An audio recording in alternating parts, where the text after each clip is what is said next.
এই যে ফ্ল্যাট গুলো যে ঢাকায় বানাইছে ভদ্রলোকের ফ্ল্যাট বানাইছে এমন করে হাজবেন্ড ওয়াইফ আর বাচ্চা কাচ্চা ছাড়া থাকি পাবে না। পুরো ভদ্রলোক এটা থাকা উচিত না, সত্যি কথা। এবং আপনি অবাক হবেন, আমরা যে শহরে যাচ্ছি এটা জীবন আমাদের ধ্বংস করতেছে। আমি কিন্তু নিজে গ্রামে থাকি এবং আমার খুবই ইচ্ছা, বাকিটা আল্লাহ বসে, সারা জীবন গ্রাম থেকে দুনিয়া যাই করি গ্রাম থেকে।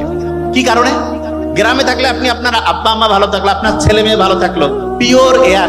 একটা জিনিস বলি, বিজ্ঞানীরা দেখতেছে একজন যদি হচ্ছে গাছের নিচে, যেখানে ক্লোরোফিল সবুজ গাছ, তার নিচে দৈনিক যদি 15 থেকে 20 মিনিট হাঁটে, তাহলে তার ডায়াবেটিস কমে, হাই প্রেসার কমে, অ্যাংজাইটি কমে, ডিপ্রেশন কমে, লংজিভিটি বাড়ে। এসে ভালো কিছু আছে? এটা গ্রামে আছে না শহরে? গ্রামে।